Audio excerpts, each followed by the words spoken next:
Priya, TV చూసుకొని ఉండిపోతావా? తొందరగా స్కూల్కి బయలుదేరు. నేను పంపించేసి నేను బయలుదేరాలి. ఎక్కడికి వెళ్తున్నామా? నేను ఈరోజు కుప్పం వెళ్తా అన్నాను. ఈరోజు సూపర్ సైకిల్ ఈవెంట్ అయితే ఉంది మన సీఎం గారి చేతుల మీదుగా. గిన్నీస్ వరల్డ్ రికార్డ్ జరిగింది, అది కూడా మన కుప్పం చిత్తూరు డిస్ట్రిక్ట్ లో. First time in world just 24 hours లో 5500 ప్లస్ ఈ సైకిల్ సోల్డ్ అయింది. గిన్నీస్ బుక్ ఆఫ్ రికార్డ్ చేశారు గౌరవనీయులు సీఎం శ్రీ నారా చంద్రబాబు నాయుడు గారు ఇనిషియేటివ్ తో ఇండియాస్ లీడింగ్ కంపెనీ ఈ మోట్రాడ్ వాళ్ళతో కలిసి మన చిత్తూరు డిస్ట్రిక్ట్ కుప్పంలో జాన్ 31st 5555 ఈ సైకిల్స్ ని డిస్ట్రిబ్యూషన్ చేశారు. ఈ ఈవెంట్ సందర్భంగా సీఎం నారా చంద్రబాబు నాయుడు గారు 3 కిలోమీటర్లు రైడ్ చేసుకుంటూ సభకి హాజరయ్యారు.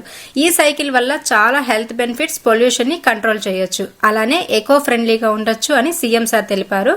దాదాపు 10,000 సైకిల్ పైగా సోల్డ్ అవుట్ అయింది. ఎంఎస్ ధోని గారు ఈ మోట్రాడ్ ఇండియాస్ నంబర్ 1 ఎలక్ట్రికల్ సైకిల్ కి ఇన్వెస్టర్ గా ఉన్నారు. మన చిత్తూరు డిస్ట్రిక్ట్ వాళ్ళ కోసం 34,000 ఉన్న ఈ సైకిల్ ని జస్ట్ 24,000 కి ఇచ్చేస్తున్నారు. ఇంకా ఈఎంఐ ఆప్షన్ కూడా ఉంది. Top speed 25 km/h range up to 60 km వెళ్తుంది. మీకు ఈ సైకిల్ కావాలి అనుకుంటే కుప్పంలో ఉన్న కడా ఆఫీస్ ని విజిట్ అవ్వండి. Thank you.